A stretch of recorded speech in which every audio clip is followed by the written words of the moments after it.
ಸ್ನೇಹಿತರೆ, ಇವತ್ತು ನಾವು ನೋಡ್ತಿರುವಂಥ ಸಿನಿಮಾ ಸಂಭವಂ ಆದಾಯಂ ಎನ್ನುವ ಹಾರರ್ ಥ್ರಿಲ್ಲಿಂಗ್ ಸಿನಿಮಾ.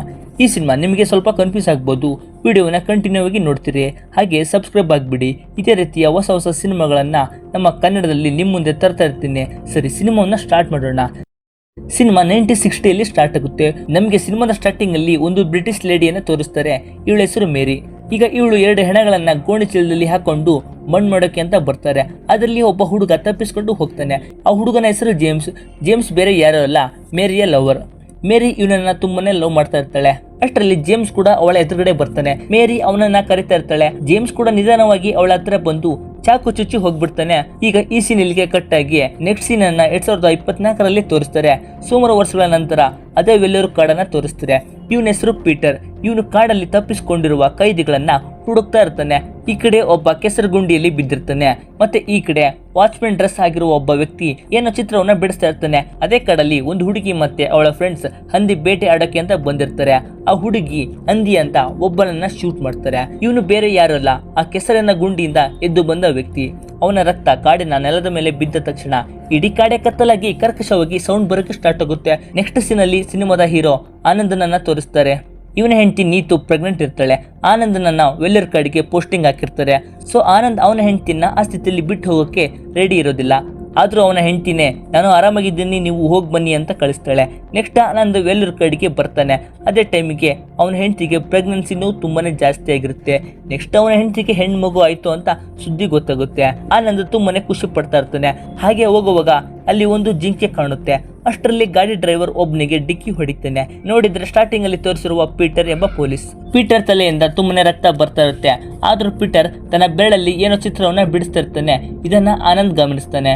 ಪೀಟರ್ ಹತ್ತಿರ ಒಂದು ಓಲ್ಡ್ ವಾಕಿಟಾಕಿ ಇರುತ್ತೆ. ನೆಕ್ಸ್ಟ್ ಅವನನ್ನ ಹಾಸ್ಪಿಟಲ್ಗೆ ಕರ್ಕೊಂಡು ಬಂದು ಅಡ್ಮಿಟ್ ಮಾಡ್ತಾರೆ. ಆನಂದ್ ತನ್ನ ಮಗಳ ಫೋಟೋ ನೋಡಿ ತುಂಬಾನೇ ಖುಷಿ ಪಡ್ತಾ ಇರ್ತಾನೆ. ಅಷ್ಟರಲ್ಲಿ ASI ಅಶೋಕ್ ಬರ್ತಾನೆ. ಆನಂದ್ ನ್ಯೂ ಜಾಯ್ನಿಂಗ್ ಆಗಿರ್ತಾನೆ. ಅಶೋಕ ಕಾನ್ಸ್ಟೇಬಲ್ಗೆ ಪೀಟರ್ ಮನೆಯವರನ್ನ ಬರೋಕೆ ಹೇಳು ಅಂತ ಹೇಳ್ತಾನೆ. ನೆಕ್ಸ್ಟ್ ಟೀ ಕುಡಿಯೋಕೆ ಕ್ಯಾಂಟೀನ್ಗೆ ಬರ್ತಾರೆ. ಅಶೋಕ್ ಆನಂದನ ಮಗಳು ಇವತ್ತು ಹುಟ್ಟಿರೋ ಸುದ್ದಿ ಕೇಳಿ ಇಲ್ಲಿ ಕಿತ್ತು ಹಾಕೋದಿಕ್ಕೆ ಏನು ಕೆಲಸ ಇಲ್ಲ, ನೀನು 2 ದಿನ ಮನೆಗೆ ಹೋಗು ಅಂತ ಹೇಳ್ತಾನೆ. ಅಷ್ಟರಲ್ಲಿ ಒಂದು ಫೋನ್ ಬರುತ್ತೆ. ಫೋನಲ್ಲಿ SI ರಾಜೇಶ್ ಅಶೋಕನಿಗೆ ಇಲ್ಲಿ ರೇಜಿ ಕಾಡಿನ ರೋಡಲ್ಲಿ ಸಿಕ್ಕ ಹುಡುಗರನ್ನ ಇಟ್ಕೊಂಡಿದ್ದೇನೆ, ನೀವು ಬೇಗ ಬನ್ನಿ ಅಂತ ಹೇಳ್ತಾನೆ. ಇವನೇ ರೇಜಿ. ಇವನು ಕೂಡ ಪೊಲೀಸ್. ಏನಂದ್ರೆ ಈಗ ಅಲ್ಲಿನ ಲೋಕಲ್ ಹುಡುಗರು ಮತ್ತೆ ಹುಡುಗಿಯರು ವಿಡಿಯೋ ಶೂಟ್ ಮಾಡಕ್ಕೆ ಅಂತ ಕಾಡಿಗೆ ಬಂದಿರ್ತಾರೆ. ರೇಜಿ ಅವರಿಗೆ ಇದು ರಿಸ್ಟ್ರಿಕ್ಟೆಡ್ ಏರಿಯಾ, ಇಲ್ಲಿಗೆ ಯಾರು ಬರೋ ಹಾಗಿಲ್ಲ ಅಂತ ಬೈತಿರ್ತಾನೆ. ಆದ್ರೂ ಆ ಹುಡುಗ ಸುಮ್ನೆ ಬಾಯಿಗೆ ಬಂದ ಹಾಗೆ ಮಾತಾಡ್ತಾ ಇದ್ರು. ರೇಜಿ ಸುಮ್ನೆ ಇರ್ತಾನೆ, ಯಾಕಂದ್ರೆ ಅಲ್ಲಿ ನಿಂತಿರುವ ಒಂದು ಹುಡುಗಿ ವಿಡಿಯೋ ಮಾಡ್ತಾ ಇರ್ತಾಳೆ. ನೆಕ್ಸ್ಟ್ ಅವಳಿಗೆ ಮೊಬೈಲ್ ಆಫ್ ಮಾಡು ಅಂತ ಬೈದು ಅವರಿಗೆ ಸರಿಯಾಗಿ ಹೊಡಿತಾನೆ. ಅದರಲ್ಲಿ ಒಬ್ಬ ಕಾಡ್ದಲ್ಲಿ ತಪ್ಪಿಸ್ಕೊಂಡು ಓಡಿ ಹೋಗ್ತಾ ಇರ್ತಾನೆ. ರೇಜಿ ಅವನಿಂದನೇ ಹೋಗಿ ಹಿಡಿತಾನೆ. ಆದ್ರೆ ಅಲ್ಲಿ ನೋಡಿದ್ರೆ ಒಂದು ಡೆಡ್ ಬಾಡಿ ಇರುತ್ತೆ. ನೆಕ್ಸ್ಟ್ ಅಶೋಕ ಆನಂದ ಆ ಪ್ಲೇಸ್ಗೆ ಬರ್ತಾರೆ. ಆ ಬಾಡಿ ಯಾರ್ದು ಅಂದ್ರೆ ಸಿನಿಮಾದ ಸ್ಟಾರ್ಟಿಂಗ್ ಅಲ್ಲಿ ಬೇಟೆಯಾಡಕ್ಕೆ ಬಂದ ಒಂದು ಹುಡುಗಿ ಹಂದಿ ಅಂತ ತಿಳ್ಕೊಂಡು ಆ ಕೆಸರಿನ ಗುಂಡಿಯಿಂದ ಎದ್ದು ಬಂದ ವ್ಯಕ್ತಿಗೆ ಶೂಟ್ ಮಾಡಿರ್ತಾಳೆ. ಅದೇ ವ್ಯಕ್ತಿ ಅಶೋಕ ರೇಜಿಗೆ ಈ ಹುಡುಗರ ಮೇಲೆ ಕೈ ಮಾಡಿದ್ದಕ್ಕೆ ಬೈತಾನೆ. ಈಗ ಇವರಿಗೆ ಸತ್ತಿರೋ ಬಾಡಿ ಪೆರುಮಾಳ್ ಸ್ಟೇಷನ್ ಅಂದ್ರೆ ತಮಿಳುನಾಡಿನ ಪೊಲೀಸ್ ಅಂತ ಗೊತ್ತಾಗುತ್ತೆ. ನೆಕ್ಸ್ಟ್ ಪೆರುಮಾಳ್ ಸ್ಟೇಷನ್ಗೆ ಫೋನ್ ಮಾಡಿದ್ರೆ ಫೋನ್ ಕನೆಕ್ಟ್ ಆಗೋದಿಲ್ಲ. ನೆಕ್ಸ್ಟ್ ಸೀನ್ ಅಲ್ಲಿ ಪೀಟರ್ ಸೀನಿಯರ್ ಸ್ಟೀಫನ್ ಕಾಲ್ ಮುರ್ಕೊಂಡು ಬಿದ್ದಿರ್ತಾನೆ. ಅವನ ಹತ್ರ ಇದ್ದ ವಾಕಿಟಾಕಿಯಲ್ಲಿ ಹೆಲ್ಪ್ ಅಂತ ಅಳ್ತಾ ಕೂತಿರ್ತಾನೆ. ಈಗ ಪೀಟರ್ಗೆ ಆಕ್ಸಿಡೆಂಟ್ ಆಗಿರುತ್ತೆ. ಪೀಟರ್ ವಾಕಿಟಾಕಿ ಆನಂದ್ ಹತ್ರ ಇರುತ್ತೆ. ಇದನ್ನು ಕೇಳಿದ ಅಶೋಕ ಸ್ಟೀಫನ್ಗೆ ಅವನ ಹೆಸರು, ಪೊಲೀಸ್ ಸ್ಟೇಷನ್ ಎಲ್ಲ ಕೇಳ್ತಾನೆ. ಸ್ಟೀಫನ್ ನಾನು ಮತ್ತೆ ನನ್ನ ಟೀಮ್ ತಪ್ಪಿಸ್ಕೊಂಡ ಕೈದಿಗಳನ್ನ ಹುಡ್ಕೋಕೆ ಅಂತ ಬಂದಿದ್ವಿ, ನಾವು ತಮಿಳುನಾಡಿನ ಪೊಲೀಸ್ ಅಂತ ಹೇಳ್ತಾನೆ. ಅಶೋಕ ಇದು ಕೇರಳ ಪೊಲೀಸ್, ನಿಮ್ಮ ಕಡೆಯ ಒಬ್ಬನನ್ನ ಹಾಸ್ಪಿಟಲ್ಗೆ ಅಡ್ಮಿಟ್ ಮಾಡಿದ್ವಿ, ನಿಮ್ಮ ಸ್ಟೇಷನ್ಗೆ ಕಾಲ್ ಮಾಡಿ ಹೇಳು ಅಂತ ಹೇಳ್ತಾನೆ. ಸ್ಟೀಫನ್ ಅಳ್ತಾ ನಂಗೆ ತುಂಬಾನೇ ಪೆಟ್ಟಾಗಿದೆ, ಪ್ರಾಣ ಹೋಗುತ್ತೆ, ಕಾಪಾಡಿ ಅಂತ ಇರ್ತಾನೆ. ರೇಜಿ ಇವರಿಗೆ ಈ ಕಾಡಲ್ಲಿ ಹೋದ್ರೆ ರಿಟರ್ನ್ ಬರೋದು ತುಂಬಾನೇ ಕಷ್ಟ ಅಂತ ಹೇಳ್ತಿರ್ತಾನೆ. ಅಶೋಕ ಏನ್ ಮಾಡೋದು ಅಂತ ಯೋಚನೆ ಮಾಡ್ತಾ ನಿಂತಿರ್ತಾನೆ. ಮತ್ತೆ ಸ್ಟೀಫನ್ ವಾಕಿಟಾಕಿಯಲ್ಲಿ ಸರ್ ಇವತ್ತು ನನ್ನ ಮಗ ಹುಡ್ತಾ ಇದ್ದಾನೆ, ಅವನ ಮುಖನ ನೋಡ್ಲೇಬೇಕು, ಕಾಪಾಡಿ ಅಂತ ಹೇಳ್ತಿರ್ತಾನೆ. ಇದನ್ನು ಕೇಳಿದ ಆನಂದ ತನ್ನ ಸ್ಥಿತಿಯನ್ನ ನೆನಪು ಮಾಡಿಕೊಂಡು ಅಶೋಕನಿಗೆ ಸರ್ ನಾವು ಅವರನ್ನ ಕಾಪಾಡೋಣ, ತನ್ನ ಮಗುವಿನ ಮುಖವನ್ನ ಕೂಡ ನೋಡಿಲ್ಲ ಅಂತ ಹೇಳ್ತಾನೆ. ಅದೇ ಟೈಮಿಗೆ ಅಶೋಕನ ಕೈಯಿಂದ ರಕ್ತ ನೆಲದ ಮೇಲೆ ಬೀಳುತ್ತೆ. ಮತ್ತೆ ಇಡೀ ಕಾಡೆ ಕತ್ತಲಾಗಿ ತುಂಬಾನೇ ಕರ್ಕಶವಾದ ಸೌಂಡ್ ಬರೋಕೆ ಸ್ಟಾರ್ಟ್ ಆಗುತ್ತೆ. ಈ ಕಡೆ ಹಾಸ್ಪಿಟಲ್ ಅಲ್ಲಿ ಪೀಟರ್ ಸತ್ತೋಗಿರ್ತಾನೆ. ಅವನನ್ನ ಹುಡ್ಕೊಂಡು ಒಂದು ಹೆಂಗಸು ಬಂದಿರುತ್ತೆ. ಅವಳಿಗೆ ಸುಮಾರು 50 ವರ್ಷ ಆಗಿರುತ್ತೆ. ಆದ್ರೆ ಅವಳು ಒಳಗಿರುವ ಪೀಟರ್ ನನ್ನ ಗಂಡ ಅಂತ ಇರ್ತಾಳೆ. ಮತ್ತೆ ಅವನ ಮಗ ಒಳಗಡೆ ಇರೋರು ನನ್ನ ತಂದೆ ಪೀಟರ್. ಅವರ ಡೇಟ್ ಆಫ್ ಬರ್ತ್ ತೋರಿಸಿ ಅವರಿಗೆ 30 ವರ್ಷ ಇರೋಕ್ಕೆ ಸಾಧ್ಯನೇ ಇಲ್ಲ. ಅವರು 30 ವರ್ಷದ ಹಿಂದೆನೆ ಕಾಡಲ್ಲಿ ಕಳೆದು ಹೋಗಿದ್ರು, ಈಗ ಸಿಕ್ಕಿದ್ದಾರೆ ಅಂತ ನೀವೇ ಕಾಲ್ ಮಾಡಿ ಕರೆಸಿದ್ದಾರೆ ಅಂತ ಹೇಳ್ತಾನೆ. ಈ ವಿಷಯ ಕೇಳಿ ಕಾನ್ಸ್ಟೇಬಲ್ಗೆ ಕೂಡ ಶಾಕ್ ಆಗಿ ಅಶೋಕನಿಗೆ ಕಾಲ್ ಮಾಡಿ ಹೇಳಿರ್ತಾನೆ. ಈಗ ಪ್ರೆಸೆಂಟ್ ಅಲ್ಲಿ ಕರ್ಕಶವಾದ ಸೌಂಡ್ ಮತ್ತೆ ಜೋರಾಗಿ ಬರ್ತಾ ಇರುತ್ತೆ. ಅಶೋಕ ಇದನ್ನು ಕೇಳಕ್ಕಾಗದೆ ಗನ್ ಅಲ್ಲಿ ಶೂಟ್ ಮಾಡ್ತಾನೆ. ಆನಂದ ಮತ್ತೆ ಬೇರೆ ಕಾಲಚಕ್ರಕ್ಕೆ ಬರ್ತಾನೆ. ನೋಡಿದ್ರೆ 1960ಯಲ್ಲಿ ಬ್ರಿಟಿಷ್ ಲೇಡಿ ಮೇರಿ ಇವನ ಹತ್ರ ಬಂದು ಇವನಿಗೆ ಶೂಟ್ ಮಾಡ್ತಾಳೆ. ಮತ್ತೆ ಪ್ರೆಸೆಂಟ್ ಅಲ್ಲಿ ನೋಡಿದ್ರೆ ಆನಂದ ಒಬ್ನೇ ಇರ್ತಾನೆ. ಈಗ ಮತ್ತೆ 1994 ಅಲ್ಲಿ ಆನಂದ ಬಂದಿರ್ತಾನೆ. ನೆಕ್ಸ್ಟ್ ಅಶೋಕ್ರನ್ನ ಹುಡುಕೊಂಡು ಹೋಗುವಾಗ ಒಂದು ಹುಡುಗಿ ನನ್ನ ತಮ್ಮ ಕಳೆದು ಹೋಗಿದ್ದಾನೆ ಅಂತ ಹೇಳ್ತಾ ಇರ್ತಾಳೆ. ಆನಂದ ನಾನು ಹುಡುಕ್ತೀನಿ ಅಂತ ಬರ್ತಾ ಇದ್ರೆ ಅಶೋಕ ಕೂಡ ಸತ್ತು ಬಿದ್ದಿರ್ತಾನೆ. ಅದೇ ಟೈಮ್ಗೆ ತಪ್ಪಿಸಿಕೊಂಡ ಕೈದಿಗಳಲ್ಲಿ ಒಬ್ಬ ಆನಂದನನ್ನ ಕೊಲ್ಲಕ್ಕೆ ನೋಡ್ತಾನೆ. ಅಶೋಕ್ನನ್ನ ಇವನೇ ಕೊಂದಿದ್ದಾನೆ ಅಂತ ಗೊತ್ತಾಗುತ್ತೆ. ಆನಂದ ಅವನನ್ನ ತಳ್ಳಿ ಓಡಿ ಹೋಗ್ತಾನೆ. ಈ ಕಡೆ ಕೈದಿಗಳು ಒಬ್ಬ ಪೊಲೀಸನ್ನ ಕತ್ತು ಲಾಕ್ ಮಾಡಿ ಕೊಲ್ತಾ ಇರ್ತಾರೆ. ಆನಂದ ಓಡಿ ಹೋಗುವಾಗ ಸ್ಟೀಫನ್ ಎದುರುಗಡೆ ಸಿಗ್ತಾನೆ. ಆನಂದ ನಾನು ಕೇರಳ ಪೊಲೀಸ್ ಅಂತ ಹೇಳ್ತಾನೆ. ಅಲ್ಲಿನ ಸ್ಟೀಫನ್ ನಾವು ತಪ್ಪಿಸಿಕೊಂಡಿರುವ ಕೈದಿಗಳನ್ನ ಹುಡುಕ್ತಾ ಇದೀವಿ ಅಂತ ಹೇಳ್ತಾನೆ. ಈಗ ಕನ್ಫ್ಯೂಷನ್ ಅಂದ್ರೆ ಸ್ಟೀಫನ್ ಇವನಿಗೆ ಹೆಲ್ಪ್ ಅಂತ ವಾಕಿ ಟಾಕಿಯಲ್ಲಿ ಕಾಲ್ ಮಾಡಿರ್ತಾನೆ. ಅಶೋಕ ಮತ್ತೆ ಆನಂದ ಇವನನ್ನ ಹುಡ್ಕೊಂಡು ಬಂದಿರ್ತಾರೆ. ಈಗ ಸ್ಟೀಫನ್ ಚೆನ್ನಾಗಿ ಇರ್ತಾನೆ. ಏನಂದ್ರೆ ಈಗ ಆನಂದ್ ಎದುರುಗಡೆ ನಡೀತಾ ಇರೋದು 30 ವರ್ಷದ ಹಿಂದೆ ನಡೆದಿರೋದು. ಈಗ ಆನಂದ್ 30 ವರ್ಷದ ಹಿಂದಿನ ಕಾಲಚಕ್ರದಲ್ಲಿ ಸಿಕ್ಕಿ ಹಾಕೊಂಡಿರ್ತಾನೆ.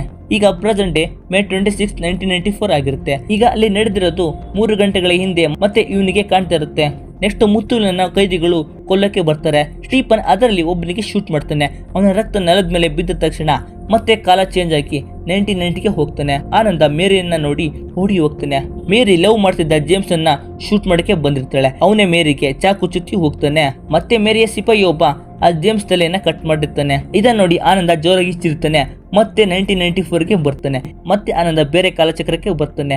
ಅಲ್ಲಿ ನೋಡಿದ್ರೆ ಒಬ್ಬ ವಾಚ್ಮನ್ ಡ್ರೆಸ್ ಹಾಕಿರುವ ವ್ಯಕ್ತಿ ಮರದ ಮೇಲೆ ಏನು ಚಿತ್ರ ಬಿಡಿಸ್ತಾ ಇರ್ತಾನೆ. ಸೊ ಇವನನ್ನ ಕೂಡ ನಾವು ಸ್ಟಾರ್ಟಿಂಗ್ಲೇ ನೋಡಿದ್ವಿ. ಈ ವ್ಯಕ್ತಿ ಆನಂದನನ್ನ ನೋಡಿ ಯಾರು ನೀವು ಭಯಪಡಬೇಡಿ, ಇಲ್ಲಿ ಯಾವುದೇ ಭೂತ ಇಲ್ಲ, ನಾವು ಕಾಲಚಕ್ರದಲ್ಲಿ ಸಿಕ್ಕಾಕೊಂಡಿದ್ದೀವಿ, ನಮ್ಮ ಕಣ್ಮುಂದೆ ಕಾಣ್ತಿರೋರು ಯಾರು ಸತ್ತಿಲ್ಲ. ಕಾಡಿನ ನೆಲದ ಮೇಲೆ ಒಂದು ಹನಿ ರಕ್ತ ಅಥವಾ ಜೋರದ ಧ್ವನಿ ಆದ ತಕ್ಷಣ ಕಾಲನ್ನೇ ಚೇಂಜ್ ಆಗುತ್ತೆ. ಇದಕ್ಕಿಲ್ಲ ಆ ಕಾಗೆ ರೂಪದ ಮೂರ್ತಿ ಕಾರಣ. ಈಗ ಆ ವ್ಯಕ್ತಿ ಒಂದು ಕಥೆಯನ್ನ ಹೇಳ್ತಾನೆ. ಸುಮಾರು ವರ್ಷದ ಹಿಂದೆ ಈ ಕಡೆನ ಜನರು ಕಾಗೆಗಳನ್ನ ದೈವ ಅಂತ ಪೂಜೆ ಮಾಡ್ತಾ ಇದ್ರು. ಆಗ ಈ ನಾಡಿಗೆ ಬಂದ ಪೋರ್ಚುಗೀಸರು ಎಲ್ಲ ನೆಲವನ್ನ ವಶ ಮಾಡಿಕೊಂಡು ಈ ಕಾಡಿನ ಮೂರ್ತಿ ಬಗ್ಗೆ ಗೊತ್ತಾಗಿ ಪೋರ್ಚುಗೀಸ ದೊರೆ ಮತ್ತೆ ಎಲ್ಲ ಸೈನಿಕರು ಈ ಕಾಗೆ ಮೂರ್ತಿಯನ್ನ ಎಳೆದು ಕಿತ್ಕೊಂಡು ಹೋಗೋಕೆ ನೋಡಿದ್ರು. ಆದ್ರೆ ಆಗ್ಲೇ ಇಲ್ಲ. ಅದಕ್ಕೆ ಪೋರ್ಚುಗೀಸ್ ದೊರೆ ಇಲ್ಲಿನ ಎಲ್ಲ ಜನರನ್ನ ಕೊಂದು ಇಲ್ಲ ಕಾಗೆಗಳನ್ನ ಸುಟ್ಟು ಹಾಕ್ತಾನೆ. ಅಂದಿನಿಂದ ಕಾಗೆ ಮೂರ್ತಿ ಉಗ್ರ ರೂಪಿ ತಾಳಿ ನಮ್ಮನ್ನೆಲ್ಲ ಕಾಲಚಕ್ರದಲ್ಲಿ ತಳ್ತಾ ಇದೆ. ಅವತ್ತು ಪೋರ್ಚುಗೀಸರು ಈ ಕಾಡಲ್ಲಿ ಬಂದಿದ್ದು ಈ ಕಾಡನ್ನ ಬಿಟ್ಟು ಹೊರಗಡೆ ಹೋಗೋಕೆ ಆಗಿಲ್ಲ. ಇದೇ ಕಾಲಚಕ್ರದಲ್ಲಿ ಸಿಲುಕಿದ್ದಾರೆ. ನಿಮ್ಮ ಮುಂದೆ ಕಾಣ್ತಿರೋರು ಬೇರೆ ಯಾರು ಅಲ್ಲ, ಬೇರೆ ಬೇರೆ ಯುಗದವರು ಅಂತಾನೆ. ಮತ್ತೆ ಇದಕ್ಕೆಲ್ಲ ನಾನೇ ಕಾರಣ. ಪೋರ್ಚುಗೀಸರನ್ನ ಇಲ್ಲಿಗೆ ಕರ್ಕೊಂಡು ಬಂದ ಗೂಢಚಾರಿ ನಾನೇ. ಇಲ್ಲಿಂದ ಹೊರಗಡೆ ಹೋಗ್ಬೇಕಂದ್ರೆ ಪೋರ್ಚುಗೀಸ್ ದೊರೆ ಮಾಡಿರುವ ಆ ಕೃತ್ಯ ಮತ್ತೆ ನಡಿಬಾರ್ದು, ಅದನ್ನ ನಾವು ತಡಿಬೇಕು ಅಂತ ಹೇಳ್ತಾನೆ. ನೆಕ್ಸ್ಟ್ ಈ ಕಡೆ ರೇಜಿ ಹೆಲ್ಪ್ ಅಂತ ಜೋರಾಗಿ ಚೀರ್ತಾ ಇರ್ತಾನೆ. ಆನಂದ ಬಂದ್ರೆ ಆನಂದನಿಗೆ ಒಂದು ವಿಚಿತ್ರವಾದ ಸೀನ್ ಕಾಣುತ್ತೆ. ಏನಂದ್ರೆ ಆನಂದನ ಮುಂದೆನೆ ಆನಂದ ಮತ್ತೆ ಅಶೋಕ ರೇಜಿಗೆ ಹೆಲ್ಪ್ ಮಾಡ್ತಾ ಇರ್ತಾರೆ. ಇದನ್ನ ಆನಂದ ಕಣ್ಣರೇ ನೋಡ್ತಾ ಇರ್ತಾನೆ. ಏನಂದ್ರೆ ಈಗ 3 ಗಂಟೆ ಹಿಂದೆ ಪಾಸ್ಟ್ ಆಗಿರೋದು ಮತ್ತೆ ಪ್ರೆಸೆಂಟ್ ಅಲ್ಲಿ ಅವನ ಕಣ್ ಮುಂದೆ ಕಾಣ್ತಾ ಇರುತ್ತೆ. ಅಶೋಕನ ರಕ್ತ ಕೆಳಗಡೆ ಬಿದ್ದ ತಕ್ಷಣ ಆನಂದ ಮತ್ತೆ ಬೇರೆ ಕಾಲಚಕ್ರಕ್ಕೆ ಬಂದಿರ್ತಾನೆ. ಇಲ್ಲಿ ಸ್ಕೂಲ್ ಮಕ್ಕಳು ಕಾಡಿನ ರೋಡ್ ಅಲ್ಲಿ ಹೋಗ್ತಾ ಇರ್ತಾರೆ. ಹೋಗುವಾಗ ಒಬ್ಬ ಹುಡುಗ ಕುದುರೆ ನೋಡಿ ಅದ್ರ ಹಿಂದೆನೆ ಓಡಿ ಹೋಗ್ತಾನೆ.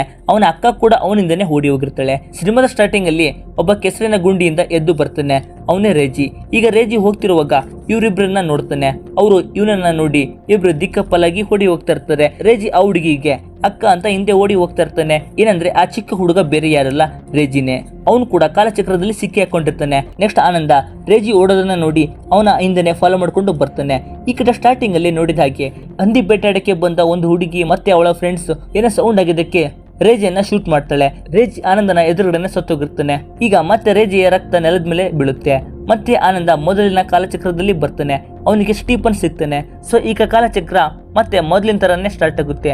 ಸೊ ಆನಂದನಿಗೆ ಏನ್ ಮಾಡ್ಬೇಕು ಏನ್ ಮಾಡಬಾರ್ದು ಅಂತ ಎಲ್ಲ ಗೊತ್ತಿರುತ್ತೆ. ಅದಲ್ಲದೆ ಆನಂದನಿಗೆ ವಾಚ್ಮನ್ ಹಾಕಿರುವ ವ್ಯಕ್ತಿ ಎಲ್ಲ ಹೇಳಿರ್ತಾನೆ, ಆನಂದ್ ಇನ್ ಮುಂದೆ ಯಾರ ರಕ್ತ ಕೂಡ ಈ ನೆಲದ ಮೇಲೆ ಬೀಳ್ಬಾರ್ದು ಅಂತ ಡಿಸೈಡ್ ಮಾಡಿ ಸ್ಟೀಫನ್ಗೆ ಸರ್ ಇಲ್ಲಿಂದ ಹೋಗೋಣ ಅಂದ್ರೆ ಸ್ಟೀಫನ್ ಇಲ್ಲ, ಮಿಸ್ ಆಗಿರುವ ಕೈದಿಗಳನ್ನ ಹುಡ್ಕೊಂಡು ಹೋಗ್ಲೇಬೇಕು ಅಂತಿರ್ತಾನೆ. ರೇಜಿ ಮತ್ತೆ ಅವರಿಗೆ ಆ ಕಾಡು ತುಂಬಾನೇ ಅಪಾಯಕಾರಿ, ನೀವು ಹೋಗಿ ಬನ್ನಿ ಅಂತ ಹೇಳ್ತಾನೆ. ಆನಂದ ಯಾಕೆ ಕಾಡೊಳಗಡೆ ಬರೋದಕ್ಕೆ ಭಯನ ಅಂತ ಕೇಳ್ತಾನೆ. ಈಗ ಒಂದು ಫ್ಲಾಶ್ ಬ್ಯಾಕ್ ನ ತೋರಿಸ್ತಾರೆ. ಏನಂದ್ರೆ ಸ್ಟೀಫನ್, ಪೀಟರ್ ಮತ್ತೆ ಮುತ್ತುವೆಲ್ ಎಂಬ ಪೊಲೀಸರು ತಮ್ಮ ಕೈದಿಗಳನ್ನ ಸ್ಟೇಷನ್ಗೆ ಕರ್ಕೊಂಡು ಹೋಗುವಾಗ ಆ ಕೈದಿಗಳಲ್ಲಿ ಒಬ್ಬ ಗನ್ ತಗೊಂಡು ಕಾನ್ಸ್ಟೇಬಲ್ ಭುಜಕ್ಕೆ ಶೂಟ್ ಮಾಡಿ ಬೇಡಿ ಓಪನ್ ಮಾಡಿಲ್ಲ ಅಂದ್ರೆ ಇವನ್ ತಲೆಗೆ ಶೂಟ್ ಮಾಡ್ತೀನಿ ಅಂತ ಹೆದರ್ಸ್ತಾನೆ. ಸೊ ಅವರು ಬೇಡಿನ ಓಪನ್ ಮಾಡಿರ್ತಾರೆ. ನೆಕ್ಸ್ಟ್ ಕೈದಿಗಳು ಕಾಡ್ ಒಳಗಡೆ ಓಡಿ ಹೋಗ್ತಾರೆ. ಸೊ ಸ್ಟೀಫನ್ ಮತ್ತೆ ಅವನ ಟೀಮ್ ಅವರನ್ನ ಹಿಡಿಯೋಕೆ ಎಲ್ಲರೂ ಒಂದೊಂದು ದಾರಿಯಲ್ಲಿ ಹೋಗ್ತಾರೆ. ಆದ್ರೆ ಕೈದಿಗಳು ಪೊಲೀಸರನ್ನ ಹಿಂದೆ ಬಂದು ಕೊಲ್ತಾ ಇರ್ತಾರೆ. ಈ ಕಡೆ ಮುತ್ತುವೆಲ್ ಕಾಡಿನ ಗಾಳಿ ಮತ್ತೆ ಸೌಂಡ್ ಕೇಳಿ ಸ್ಟೀಫನ್ಗೆ ಸರ್ ಇಲ್ಲಿ ಒಂದು ದೇವಸ್ಥಾನ ಇದೆ, ಹಿಂದೆ ತುಂಬಾನೇ ಶಕ್ತಿ ಇದ್ದ ದೇವಸ್ಥಾನ, ಒಂದು ವಿಚಾರದಿಂದ ಇಲ್ಲಿ ಒಂದು ಹನಿ ರಕ್ತ ಬಿದ್ರು ಕೂಡ ತುಂಬಾನೇ ಪ್ರಾಬ್ಲಮ್ ಆಗುತ್ತೆ, ಇಲ್ಲಿಂದ ಹೋಗ್ಬಿಡೋಣ ಅಂತ ಹೇಳ್ತಾ ಇರ್ತಾನೆ. ಸ್ಟೀಫನ್ ಮತ್ತೆ ಮುತ್ತುವೆಲ್ ಮಾತಾಡ್ಕೊಂತ ಮುಂದೆ ಬರ್ತಿರುವಾಗ ಎದುರುಗಡೆ ಆ ಕಾಗೆ ಮೂರ್ತಿಯ ದೇವಸ್ಥಾನ ಕಾಣುತ್ತೆ. ಇದನ್ನ ನೋಡಿ ಮುತ್ತುವೆಲ್ ಸ್ಟೀಫನ್ಗೆ ಸರ್ ಇಲ್ಲಿಂದ ಹೋಗೋಣಪ್ಪ ಅಂತ ಹೇಳ್ತಾ ಇರ್ತಾನೆ.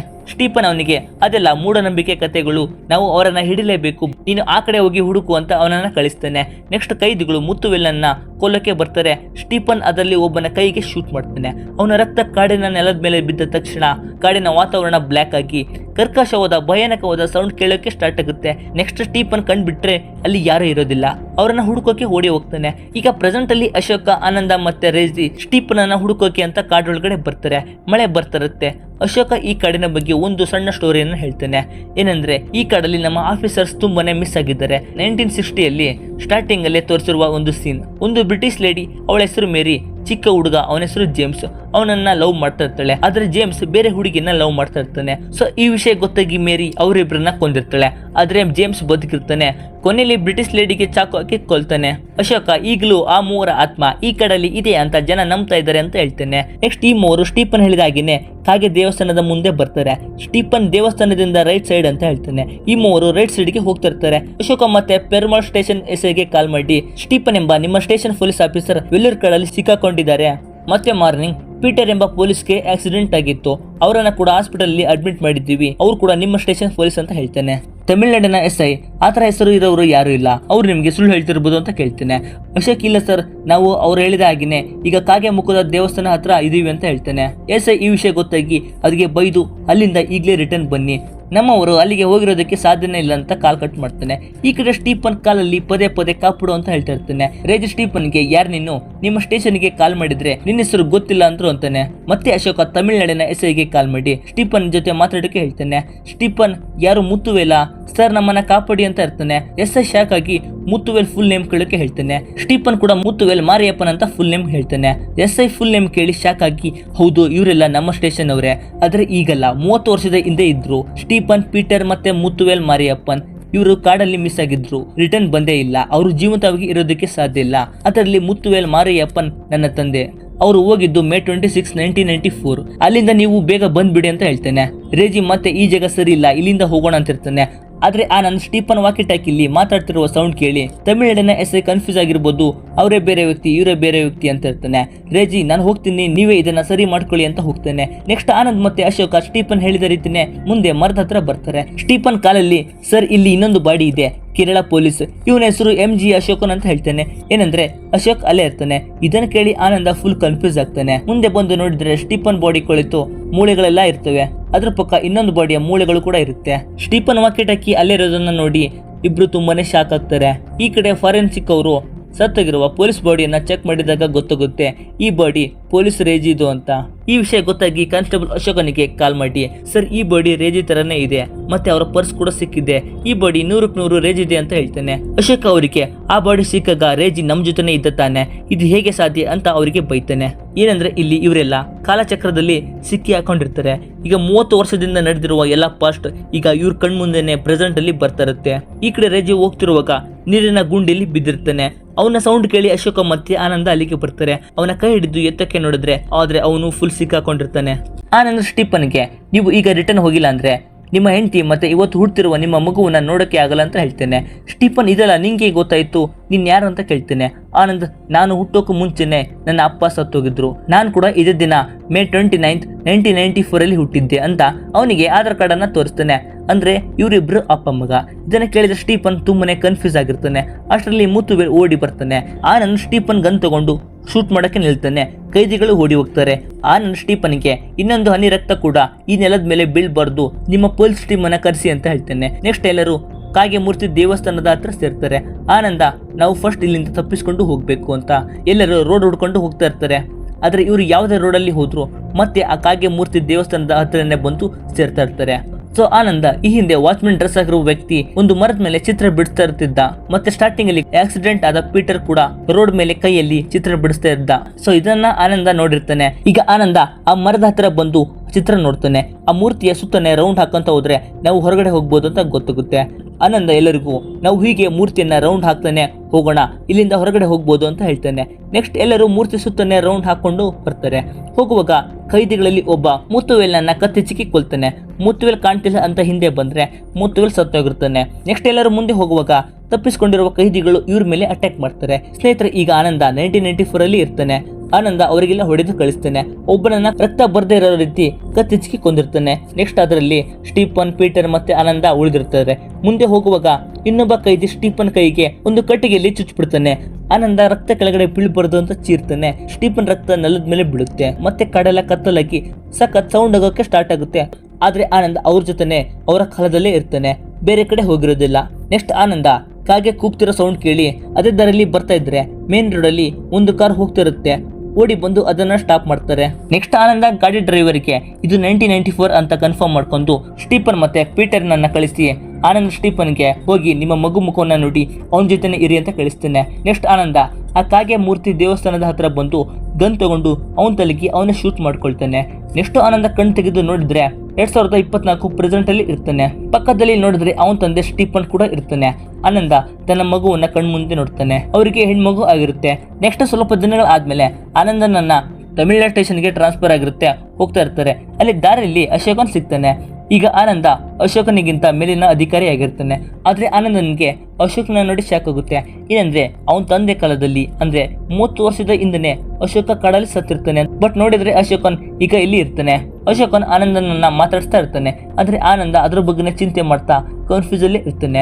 ಮತ್ತೆ ಸ್ಟಾರ್ಟಿಂಗ್ ಅಲ್ಲೇ ಜಿಂಕೆ ನೋಡಿದ ಹಾಗೇನೆ ಈಗಲೂ ಕೂಡ ಅವನಿಗೆ ಜಿಂಕೆ ಕಾಣಿಸುತ್ತೆ. ಮತ್ತೆ ಅದೇ ಕಾಡಿನ ರೋಡ್ಗೆ ಬರ್ತಾ ಇರ್ತಾರೆ. ಅಶೋಕನಿಗೆ SI ರಾಜೇಶ್ ಕಾಲ್ ಮಾಡಿ ಇಲ್ಲಿ ಕಾಡಿಗೆ ಬಂದ ಹುಡುಗರು ಮತ್ತೆ ಹುಡುಗಿರನ್ನ ರೇಜಿ ಹಿಡಿದು ನಿಲ್ಲಿಸಿದ್ದಾನೆ, ಬೇಗ ಬನ್ನಿ ಅಂತ ಹೇಳ್ತಾನೆ.